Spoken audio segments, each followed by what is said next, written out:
আসসালামু আলাইকুম। সংবাদে আপনাদের সবাইকে স্বাগত জানাচ্ছি। আমি ফিরোজ তোহা। শুরুতেই সংবাদ শিরোনাম। বাংলাদেশের সর্বশেষ গুরুত্বপূর্ণ আপডেট সংবাদে আপনাকে স্বাগত। শুরুতেই সংবাদ শিরোনাম, পরে বিস্তারিত। প্রথমেই জানাবো, নির্বাচন বৈধ না হলে তা আয়োজনের কোনো অর্থ নেই বললেন ডক্টর মোহাম্মদ ইউনূস। অন্তর্বর্তীকালীন সরকারের প্রধান উপদেষ্টা ডক্টর মোহাম্মদ ইউনূস বলেছেন, আগামী বছরের ফেব্রুয়ারিতে জাতীয় সংসদ নির্বাচনের ঘোষণা দিয়েছেন। এই নির্বাচনকে তিনি অবাধ ও সুষ্ঠু করতে সর্বাত্মক চেষ্টা চালিয়ে যাচ্ছেন। শেখ হাসিনার পতনের পর দক্ষিণ এশিয়ার এই দেশটিতে প্রথম নির্বাচন অনুষ্ঠিত হতে যাচ্ছে। অবস্থায় ডক্টর মোহাম্মদ ইউনূস গণতন্ত্র পুনরুদ্ধার এবং একটি অবাধ ও সুষ্ঠু নির্বাচনের জোর প্রচেষ্টা চালাচ্ছেন। তবে সিঙ্গাপুর ভিত্তিক সংবাদ মাধ্যম সিএনএ-কে দেয়া এক সাক্ষাৎকারে তিনি বলেছেন, নির্বাচন বৈধ না হলে তা আয়োজনের কোনো অর্থ নেই। এরপর জানাবো, রাজধানীর মোহাম্মদপুরের শীর্ষ মাদক ব্যবসায়ী বুনিয়া সোহেলের আস্তানায় সেনাবাহিনীর ব্যাপক অভিযান, 1 কোটি টাকার বেশি উদ্ধার। মোহাম্মদপুরে জেনেভা ক্যাম্পের শীর্ষ মাদক ব্যবসায়ী বুনিয়া সোহেলের আস্তানায় অভিযান চালিয়ে যৌথ বাহিনী 13টি তাজা ককটেল, 25টি আধা প্রস্তুতকৃত ককটেল, 40 গ্রাম গান পাউডার বিস্ফোরক, 2টি সামুরাই তলোয়ার, 12টি হকি স্টিক, 29টি হেলমেট, 2টি ড্রাগন লাইট, 11 কেজি গাঁজা, 12 প্যাকেট হিরোইন ও 1 কোটি 13 লক্ষ টাকা নগদ এবং একটি টাকা গণনার মেশিনও উদ্ধার করেছে। এদিকে কার্যক্রম নিষিদ্ধ আওয়ামী লীগের কেন্দ্রীয় কার্যালয় ঘিরে কঠোর অবস্থানে পুলিশ। আজ 15 আগস্ট উপলক্ষে কার্যক্রম নিষিদ্ধ থাকা আওয়ামী লীগের গুলিস্তান কেন্দ্রীয় কার্যালয়ে নিরাপত্তা ব্যবস্থা জোরদার করা হয়েছে। সকাল থেকেই ধানমন্ডির বিভিন্ন এলাকায় পুলিশকে দেখা গেছে। এছাড়াও দলটি এবং এর অঙ্গ সংগঠনের নেতাকর্মীরা যেন জমায়েত হতে না পারে সেজন্য আশপাশের এলাকায় কঠোর অবস্থানে রয়েছে পুলিশ ও গোয়েন্দা সংস্থার সদস্যরা। এদিকে রাজশাহীতে একই পরিবারের 4 জনের মরদেহ উদ্ধার এবং জয়পুরহাটে নৈশপ্রহরীকে গলা কেটে হত্যা। রাজশাহীর পবা উপজেলার বামুনশিকর এলাকায় একটি বাড়ি থেকে একই পরিবারের 4 জনের মরদেহ উদ্ধার করেছে পুলিশ। আজ তাৎক্ষণিকভাবে নিহতদের মৃত্যুর কারণ জানা যায়নি।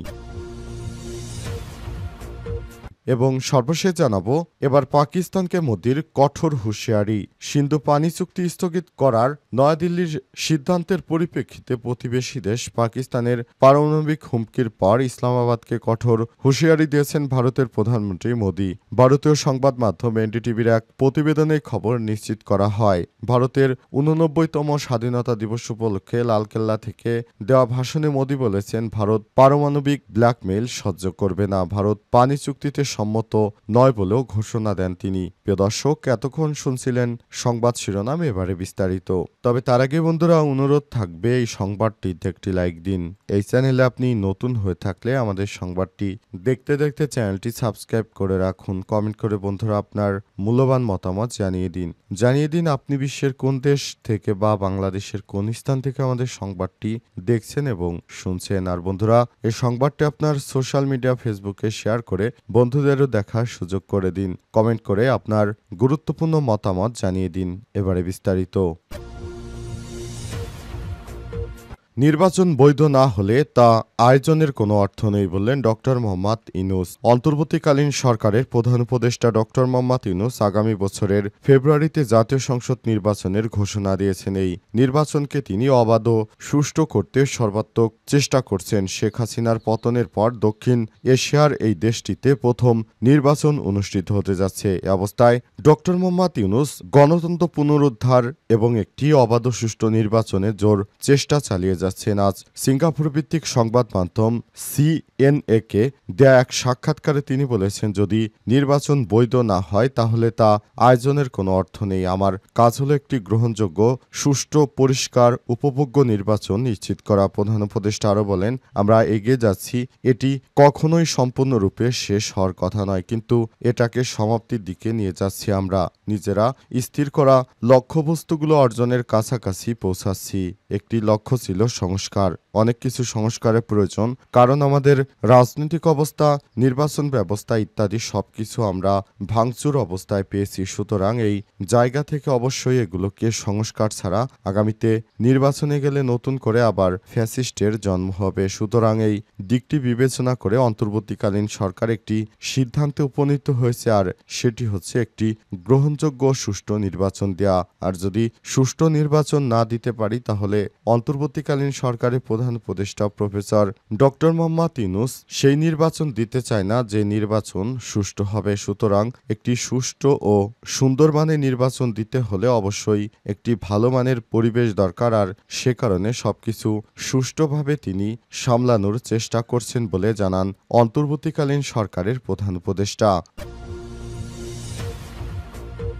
রাজধানীর মোহাম্মদপুরের শীর্ষ মাদক ব্যবসায়ী বুনিয়া সোহেলের আস্তানায় সেনাবাহিনীর বিশেষ অভিযান। মোহাম্মদপুরের জেনেভা ক্যাম্পে শীর্ষ মাদক ব্যবসায়ী বুনিয়া সোহেলের আস্তানায় অভিযান চালিয়েছে সেনাবাহিনী। গভীর রাতে চালানো এই অভিযানে ১৩টি তাজা ককটেল, ২৫টি আধা প্রস্তুতকৃত ককটেল, ৫০ গ্রাম গান পাউডার বিস্ফোরক, ২টি সামুরাই তলোয়ার, ১২টি হকি স্টিক, ২৯টি হেলমেট, ২টি ড্রাগন লাইট, ১১ কেজি গাঁজা, ১২ প্যাকেট হেরোইন, নগদ ১,১৩,০০,০০০ টাকা এবং একটি টাকা গণনার মেশিন উদ্ধার করা হয়েছে। এ বিষয়ে সেনাবাহিনীর ৪৬ স্বতন্ত্র পদাতিক ব্রিগেডের একজন দায়িত্বশীল কর্মকর্তা বলেছেন, আমাদের কাছে পূর্বে তথ্য ছিল আজ বুনিয়া সোহেল জেনেভা ক্যাম্পে আসবে। তাকে গ্রেপ্তারের উদ্দেশ্যে আমরা একটি যৌথ অভিযান পরিচালনা করি। যৌথ বাহিনীর ওই স্থানে পৌঁছানোর আগে সন্ত্রাসীরা সম্পূর্ণ বৈদ্যুতিক লাইন বন্ধ করে দেয় এবং বাসার বিভিন্ন দরজা জানালা ও ছাদ দিয়ে লাফিয়ে যায়। তিনি আরো বলেছেন, যেহেতু পুরো এলাকা অন্ধকার হয়ে যায় এবং জায়গাটি অনেক সংকীর্ণ এবং একটি বিল্ডিং এর সঙ্গে আরেকটি বিল্ডিং লাগানো, তাই আসামিদের গ্রেপ্তার করা সম্ভব হয়নি। তবে দল বুনিয়া সোহেলের আস্তানায় তল্লাশি চালিয়ে ১ কোটির বেশি নগদ টাকা, সন্ত্রাসী কার্যক্রম করার বিভিন্ন সামগ্রী ও মাদক উদ্ধার করা হয়েছে। জানা গেছে, বুনিয়া সোহেলের বিরুদ্ধে ঢাকার বিভিন্ন থানায় হত্যা, বিস্ফোরক ও মাদক মামলাসহ সর্বমোট ৩৮টি মামলা রয়েছে। এই বছরের শুরুতে বুনিয়া সোহেল গ্রেপ্তার হয়েছিলেন, কিন্তু ৬ মাস কারাবাসের পর সম্প্রতি জামিনে বের হয়ে আসেন তিনি। এরপরই বুনিয়া সোহেল আবার ঢাকার বিভিন্ন স্থানে অপরাধ কার্যক্রম শুরু করেন। সেই সেনা কর্মকর্তা বলেন, ২ দিন আগে বুনিয়া সোহেলের লোকজন জেনেভা ক্যাম্পে একজনকে কুপিয়ে হত্যা করেছে। সেদিন আমরা অভিযান চালিয়ে বুনিয়া সোহেলের ১৩ সহযোগীকে গ্রেপ্তার করি। আজ অল্পের জন্য বুনিয়া সোহেল হাতছাড়া হয়ে গেছে, তবে তাকে এবং অন্যান্য সন্ত্রাসীদের গ্রেপ্তার করার জন্য আমরা অভিযান অব্যাহত রাখছি। কার্যক্রম নিষিদ্ধ আওয়ামী লীগের কেন্দ্রীয় কার্যালয় ঘিরে কঠোর অবস্থানে পুলিশ। ১৫ আগস্ট উপলক্ষে কার্যক্রম নিষিদ্ধ থাকা আওয়ামী লীগের গুলিস্তান কেন্দ্রীয় কার্যালয়ে নিরাপত্তা ব্যবস্থা জোরদার করা হয়েছে। আজ এমন দৃশ্য দেখা গেছে। এছাড়াও দলটির এর সঙ্গে অঙ্গ সংগঠনের নেতাকর্মীরা যেন জমায়েত হতে না পারে সেজন্য আশপাশের এলাকায় কঠোর অবস্থানে রয়েছে পুলিশ ও গোয়েন্দা সংস্থার সদস্যরা। তবে সকাল থেকে এখন পর্যন্ত গুলিস্তান এলাকায় কোনো ধরনের নাশকতা বা অপ্রীতিকর ঘটনার খবর পাওয়া যায়নি। নিরাপত্তা বেষ্টনীতে রয়েছে শহীদ আবরার ফাহাদ অ্যাভিনিউ। ঢাকার বিভিন্ন এলাকার নাম পরিবর্তন করা হয়েছে। অন্তর্বর্তীকালীন সরকার ক্ষমতায় আসার পর থেকেই রাজধানী ঢাকার বিভিন্ন গুরুত্বপূর্ণ স্থানের নাম পাল্টে সেখানে বিভিন্ন শহীদ ব্যক্তিদের নামে নামকরণ করা হয়েছে। এরই ধারাবাহিকতায় শহীদ আবরারের নামে একটি চত্বরের নাম রাখা হয়েছে। অন্তর্বর্তীকালীন সরকারের প্রধান উপদেষ্টা ডক্টর মোহাম্মদ ইউনূস ক্ষমতা আসার পর যে বিষয়টি অত্যন্ত স্পষ্ট হয়েছে সেটি হচ্ছে, সারা দেশব্যাপী আওয়ামী লীগের সমস্ত কার্যক্রম নিষিদ্ধ ঘোষণা করা হয়েছে এবং আওয়ামী লীগ যেন আর কোনো ধরনের নাশকতা চালাতে না পারে এজন্য সর্বাত্মক প্রচেষ্টা চালিয়ে যাওয়া হচ্ছে। রাজশাহীতে একই পরিবারের ৪ জনের মরদেহ উদ্ধার। রাজশাহী পবা উপজেলা বামুন শিকর এলাকায় একটি বাড়ি থেকে একই পরিবারের ৪ জনের মরদেহ উদ্ধার করেছে পুলিশ। আজ মরদেহগুলো উদ্ধার করা হয়েছে, তবে তাৎক্ষণিকভাবে নিহতদের মৃত্যুর কারণ জানা যায়নি। নিহতরা হলেন মিনারুল ইসলাম ৩০, তার স্ত্রী স্বাধীনা বেগম ২৮, ছেলে মাহিম ১৩, মেয়ে মিথিলা ১৮। মাহিম খড়খড়ি উচ্চ বিদ্যালয়ের ৮ম শ্রেণীতে পড়াশোনা করেন। পুলিশ বলছে, ঋণের বোঝায় চাপ সইতে না পেরে স্ত্রী ও 2 সন্তানকে হত্যার পর আত্মহত্যা করেছেন মোহাম্মদ মিনারুল। রাজশাহী মহানগর পুলিশের অতিরিক্ত উপপুলিশ কমিশনার গাজীউর রহমান বলেছেন, আমরা জানতে পেরেছি মিনারুল ও তার স্ত্রী 2 সন্তানকে গামছা দিয়ে বেঁধে শ্বাসরোধে হত্যা করা হয়েছে। এরপর থেকে তিনি নিজেই গলায় ফাঁস দিয়ে আত্মহত্যা করেছেন। এই ঘটনার পর পুলিশ সেখানে গিয়ে মরদেহ উদ্ধার করে এই ঘটনায় আইনগত ব্যবস্থা গ্রহণ করা হচ্ছে। অপরপক্ষে জয়পুরহাটে নৈশপ্রহরীকে গলা কেটে হত্যা করা হয়েছে। জয়পুরহাটের খেতলাল উপজেলার কালিঙ্গা ফসলি মাঠে গভীর রাতে নৈশপ্রহরী আবু সাইদ 64কে হাত পা বেঁধে গলা কেটে হত্যা করেছে দুর্বৃত্তরা।